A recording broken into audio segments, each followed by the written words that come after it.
Hello everyone, this is Josh from Riscos Ranches. We are back in another video working on this Fiero GT. Now, the last time you guys saw this thing, I gave you a quick walk around of it. I showed you guys what was what on it. You know, I don't have a title. I bought this thing $300 and it's kind of beat up. It doesn't run. Nobody really knows a lot about it. And in this video, we're going to be doing a little bit more deep diving into it. We're going to hook up some electronics, see if we can get the motor cranking over. If we can get it cranking over, we're going to spray some starter fluid down it, see if we can get it to cough over, work through the interior, see what all is missing, see what all we're going to need, and just kind of get an idea of what's up and what's down on this thing, just so we have a good place to start. Very first thing though, if you do not have a title on a car, you don't want to do work to it before verifying that it is not stolen. So we're going to call our local police department. We're going to have them run this VIN and make sure it is not a hot car. If it's not a hot car, it's not reported as stolen, anything like that, I will throw some work into it and see what's what. But like I said, if it's reported as stolen, I don't want to get this thing running and driving for somebody I don't even know. I will give their car back, don't get me wrong. I would hate to see one of my cars stolen and have it disappear from me, but I don't want to do free labor. So that's the very first thing we're going to do. We're going to call a few local police departments, see which one of them are open today. It's a Sunday afternoon, and see if there's anybody that can run this VIN to make sure it's not hot. So let's get going on that. Sheriff's Office. Hello, my name is Josh. I've just got a quick question for you. I bought a car without a title, and I know the process to go get one. I just wondered, can somebody run the VIN for me to make sure it's not, stolen or anything like that? I can have send an officer over, and I guess they could do that. What's your address? Oh, I'm all the way down in Lamoni. I could probably call my local police department tomorrow when they open up. I didn't know if you could do it over the phone or not. No, we can't give them like that over the phone. Okay, I got you. I'll just call my local police department when they open up on Monday. I appreciate it. Okay. All right, so no luck on the phone call. My local police department, it's closed. Like I said, it's a Sunday afternoon. The police department closest is like 30 minutes away, and they have to send somebody out. Obviously, you don't want to tell somebody a car's reported over the phone, then just have them hang up and disappear. And I didn't want to make them drive all the way out here for that. So I'm just going to go online and see if I can run it through the Iowa vehicle history search. So let's see what we get for this thing. Oh, are you serious? No, I ain't going to pay. You know what? Never mind. I thought the Iowa website had a free thing to do this. It's $1. Then it's supposed to charge you every 30 days. So I'm just going to fuck 911. Fuck them. If you ever do have to do this, make sure they know it is not an emergency ASAP. Be like, hey, this is not an emergency. I just need this. And then explain to them what's happening. 911, where's your emergency? Hello, my name is Josh. This is not an emergency. I just need an officer to come out to my house for a little bit of assistance on a vehicle. All right, so I was recording in the background so you guys could hear the police officer talk to me when he came up, but my phone overheated. It was in the sun. That was kind of a bad idea. But came back. I went on Carfax. I put in the VIN number and everything like that. It came back. It was last registered in 2014, 2015-ish, and he got no hits on it for stolen or anything at all. So he said, you know what? If it's not been registered in like over 10 years and it's not been reported as stolen by now, it's not stolen. Or in the very least, the person who hasn't reported it yet is dead somewhere and been rotting away for the past decades. So he said, you're probably all right. So I did clean out the interior in this thing. I wanted to see what's what. I wanted to get everything out of the way so I could start working on that steering column because I need to pull it because I don't know what the hell happened. I don't know if they lost the key and drilled it or something, but they completely destroyed that steering column. Thankfully, the one in our parts car back there is going to work. At least I think so. I haven't went back and confirmed, but they're the same body style. They're the same body and everything like that, so they should work. I'm going to make sure before I dig too far into it, but I wanted to clear everything out to get it in there, and I found some cool parts in there. So obviously I found the taillight assemblies. Like I said, the lenses on themselves are cracked, but I can throw this thing back together and at least have taillights and everything to keep it legal, even if it's not going to look right, it's not going to have the tinted clear lens over the top, it is still going to be taillight, so that's cool. Got the metal grates right here, the little things that cover up the battery tray. I went and looked. I don't think these are the original seats, but they do look pretty comfy. And on the inside, I found a bunch of parts. I think this thing had the factory glass back here, which had vents, because this lines up really well. I don't know. This almost looks... Do you know what this kind of looks like? Hold on. Let's go over here to the 87 Trans Am, same year as that thing. This looks like a hood vent for this car.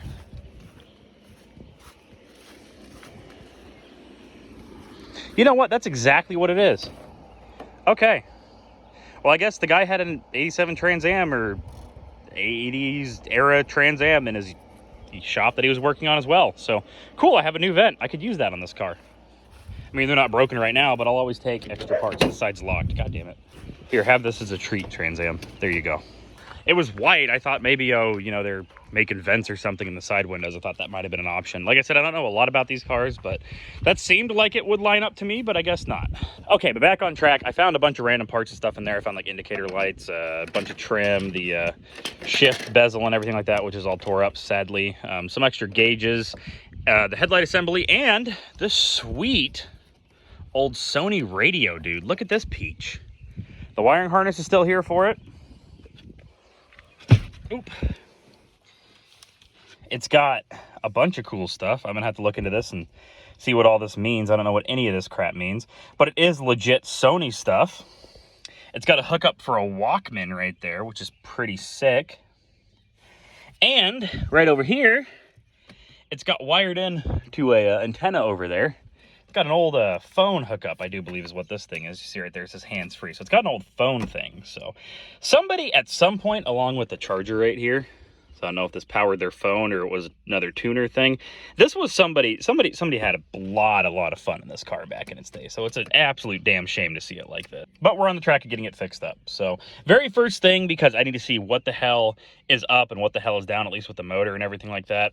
We're gonna have to pull the steering column out of it. This thing is completely sacked the hell out. I mean, this, like I said, I don't know if they drilled it or snapped it or somebody tried to steal it and that's why it was parked. I don't know, but everything is messed up with this thing. So this thing's basically a lost cause. What I'm going to do now is I'm going to go back to our parts car that really isn't a parts car. It has the clean title, but we're going to pull the steering column out of it and see if we can put it on this thing after I make sure the parts are interchangeable. If they're not, we're going to have to jerry-rig this thing up to get the electronics working. If they are interchangeable, it's probably like a 30-minute job to pull the steering column out of that car. So we're going to swap it into this one. Then hopefully with that steering column in there, we can turn the key and it should theoretically show some signs of life. Here's hoping, I guess. So all right, I'm gonna do some research and then we'll either cut to me jerry-rigging this thing or we'll cut to me pulling a steering column out of that other car. So see you guys in a minute. Actually lucked out on this thing. 84 through 86, I think is what they were saying online. Didn't come standard with tilt steering. And sometimes the wiper controls and everything were up on the dash. So they were a little bit different and weren't entirely interchangeable. Like I said, the electrics would be a little bit different. Thankfully on this one, it looks like they got all of the fancy options, had the wiper controls and everything right here on the stock and the tilt steering wheel. So this thing should basically be a direct plug and play. I'm not going to worry about changing the steering wheel for now, even though that GT steering wheel is way cooler. I'm just going to plug this thing into the car because, like I said, this thing does have keys for it right there. So we can actually turn the ignition on that other car and see what comes on, what doesn't come on, and what, you know, what's going to work and what's not. So basically what I've got to do is I've got to get up under the dash of this thing, pull out a couple bolts, pull off this cover here, and just yank this thing out and hopefully have a nice steering column. So let me do that real quick. Also, I knew I wasn't tweaking. I don't think those seats in that other one are the original because these things look like this. I think all of the seats in these Fieros kind of look like this. So I don't know what the hell they pulled those seats out of, but they're pretty comfy, so I'm probably going to keep them. All right, cut to me pulling this thing out in some horrible summer heat. Just let go. Let go, yes! Yes! Ooga booga. Ooga booga. I have it. I have the goods. All right, I don't even really need any of these tools. We're just gonna go plug this thing into all the electrical connections, not even hook it up to the steering rack yet, and see if I have any electronics on the dash. Think? No, well, I got it backwards. There we go. Get in there. Please. Transfer power to the car. We'll just put this thing on fast charge. I don't need an engine to start yet. I don't even have a battery on it. But let's see. Moment of truth. Do I get anything in here?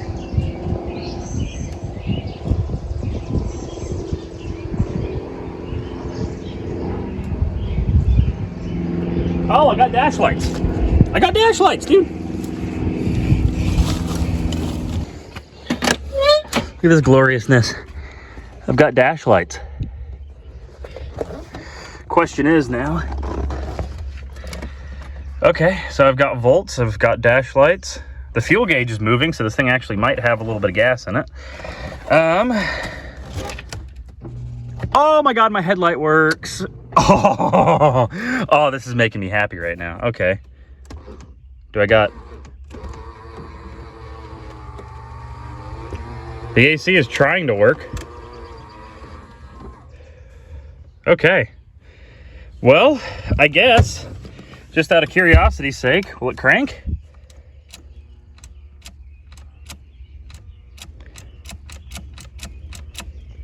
I think this thing needs a battery.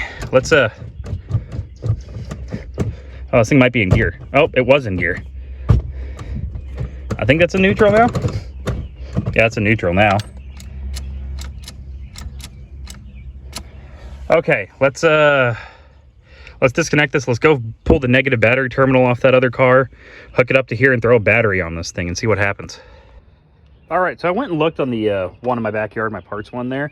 All it is a negative terminal that bolts to right here, and then it goes to the battery. And this little battery cable was right there in the car. So what I'm going to do is I'm just going to bolt this right here. I'm going to put a battery in there. I'm probably going to pop this top post or side post adapter thing out because I have a couple old RV batteries I got from my old job that have posts in the top. Then we'll throw that on there, hook up the battery charger to it with an actual battery, and see if anything else happens, if I can actually get this motor to crank or not. I'm kind of on the fence if I'm going to or not, because this thing, obviously it's been into a pole or a couple things. It's obviously had some repair done, but it's nothing bad where it should have been parked. So I'm wondering if this motor didn't have issues and that's why it was parked. We'll see, I guess. I mean, on the bright side, if this motor did have issues, I have a Firebird right over there with the same 2.8, so I can pull this intake and this Holley throttle body and shit like that off this car and put it on that car and do some upgrades to it. So we'll see. But I'm hoping that this motor is cool, because I would like a little rear engine Fiero, at least for a little bit, just to drive around and have fun with. All right, I guess now it's got a battery on it. Got all that crap. I guess I could kick the clutch in and try again to see if it'll crank. And if that doesn't work, I guess I'll put a breaker bar on the crank and see if it's locked up.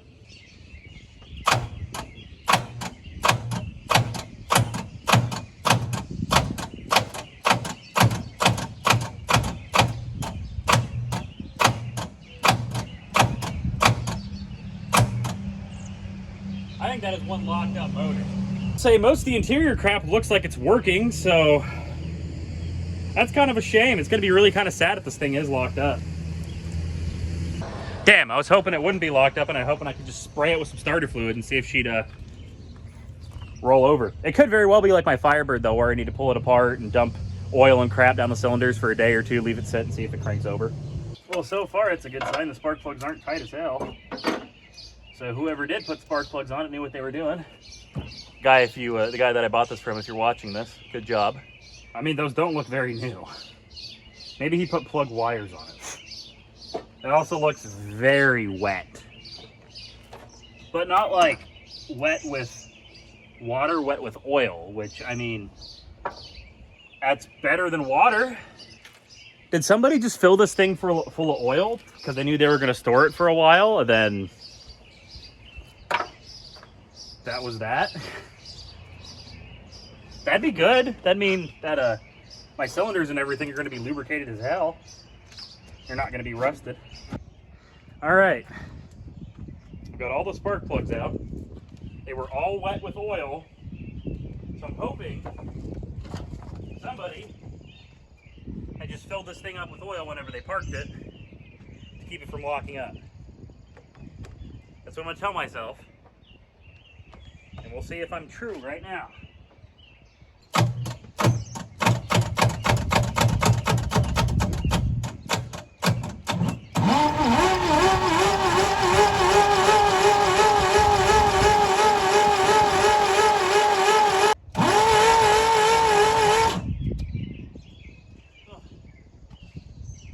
Okay, well, we got it broke loose. I'll tell you what, though, the thing's not spinning over very quick at all. I guess we can throw a little bit of oil down the cylinders, crank it over a little bit more, throw plugs back in it, and see if it does anything. It doesn't sound like it's cranking over as quick as it should, though. Like, at all. It sounds very, very slow and labored. Let me plug in the battery. I'll leave the battery charged for a bit. All right, so I've let the battery charge up a little bit. It cranks over a decent amount quicker. It's still a little bit slow, but I'm sure that's probably, you know, valve sticking, ring sticking, things like that from it sitting for a while. So what's gonna happen now is I'm going to go back through, put all the spark plugs back in it, hook up the wires. There was one of them that ripped apart, so I can grab one of the old ones I pulled off my Firebird because they're the same motor. And then once that's all back together and everything like that, we'll throw some starter fluid down it and see if it even tries to start. If it does try to start, that's going to be a good sign. I'm not going to make it run and drive in this video. This is kind of just a video learning about what's up with it, what parts I need to order. It's probably going to need a fuel pump. It's probably maybe going to need some injector cleaner, things like that. This is just getting it ready for a will it run and drive video. And then if we got the motor showing signs of life, obviously it's cranking over now. If we can get it to sputter and run a little bit on starter fluid, we'll put the interior and everything back together. We'll button that up, and then that'll probably be all we do in this video. And then the next time you guys see it, we'll hook up a random fuel pump I have laying around to it, get it running. If that does good, we'll order a fuel pump, and then we'll try to take it around the block. Obviously, the thing doesn't have a title, so I can't drive it very far, but I can at least take it around the block and see what happens. All right, enough of me talking about all this crap. I've sadly got to go do it now. I've got to get all these stupid plugs back into their holes, and they were a pain in the butt coming out, so I can't imagine they're going to be any easier going back in. That's gone forever now. We got all the spark plugs back in it. A few of the wires hooked up. So I'm gonna crack this throttle open.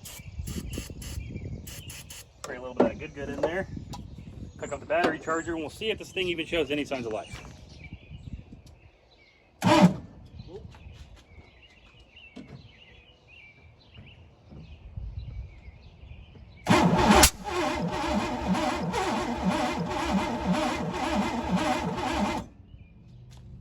What was that? Oh, did it cough out the intake?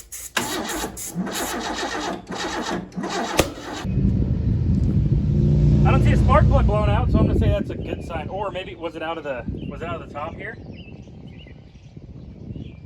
This intake is like not even really connected, so I'm gonna say that's just sticky valves, and we're gonna do that again. I'm gonna say it has a spark. Let's do that again. That was fun.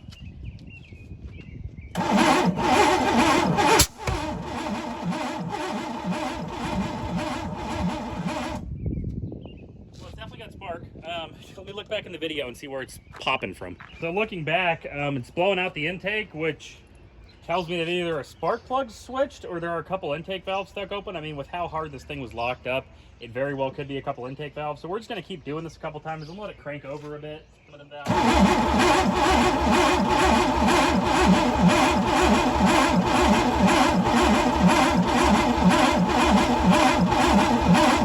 Definitely has spark though, so that's cool. Means the ignition system held up, and it's not killing it for a security system or anything. So I have that steering column wired in there, right?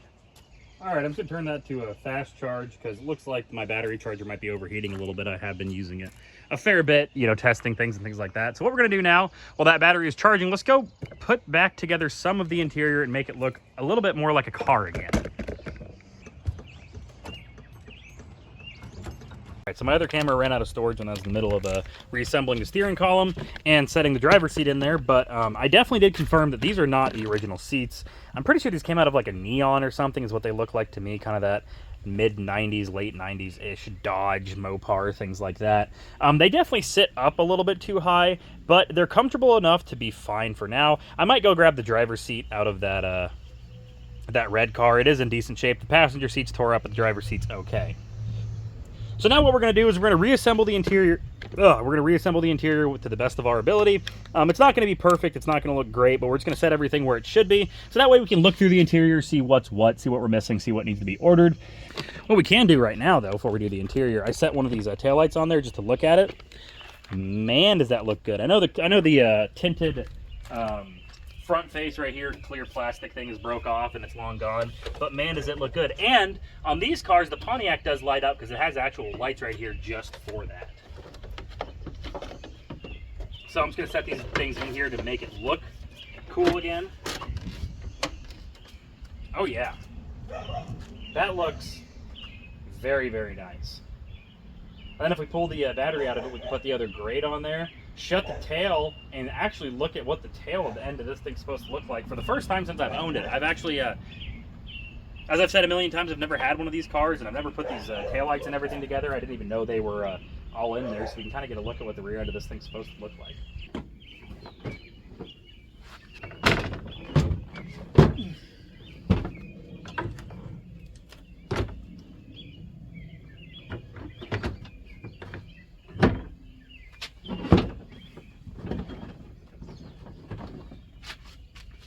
See, now it looks like a whole car again.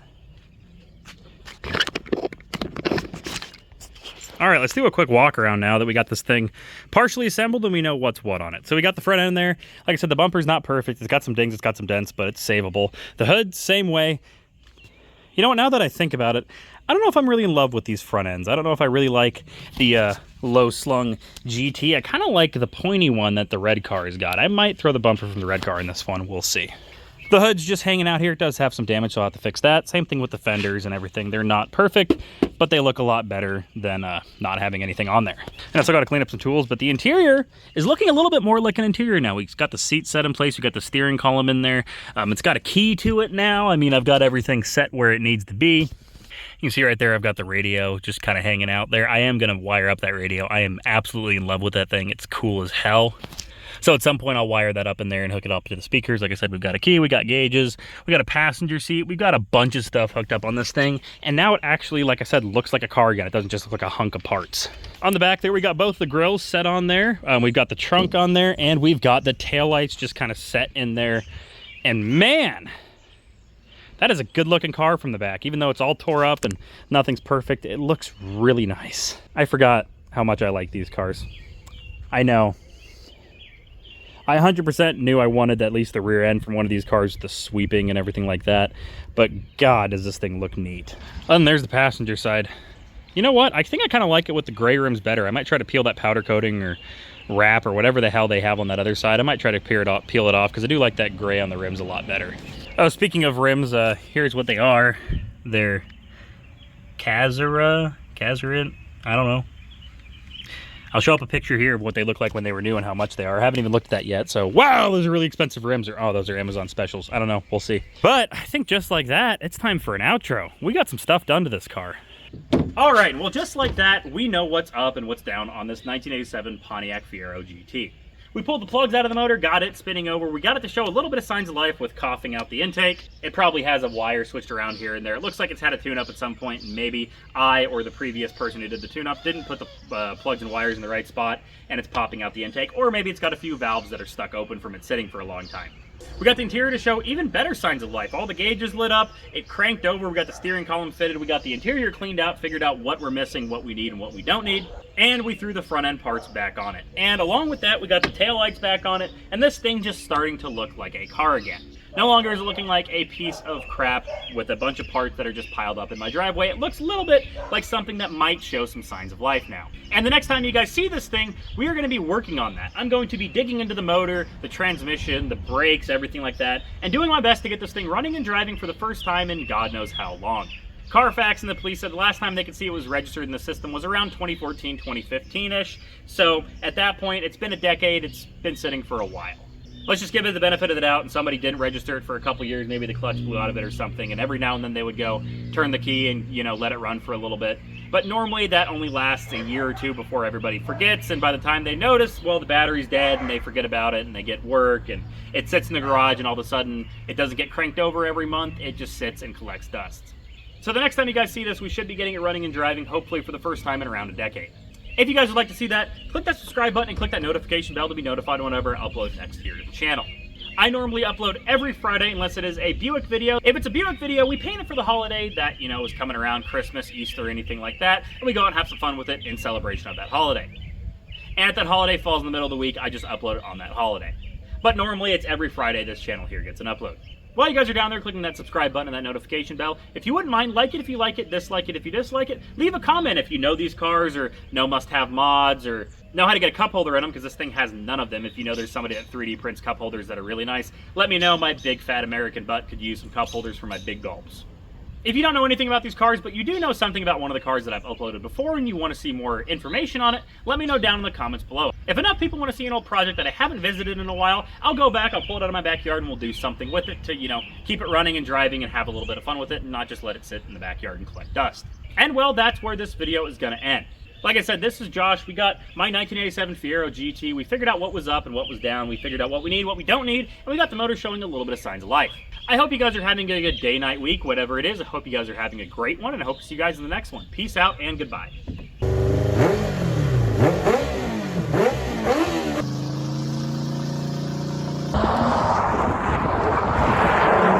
I want to be guy that, you know, filmed random children without their consent, that'd probably put me on a watch list somewhere.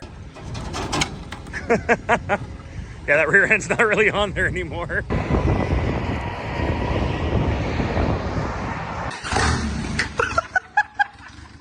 Mr. nicknames his private member Lazarus because he has risen from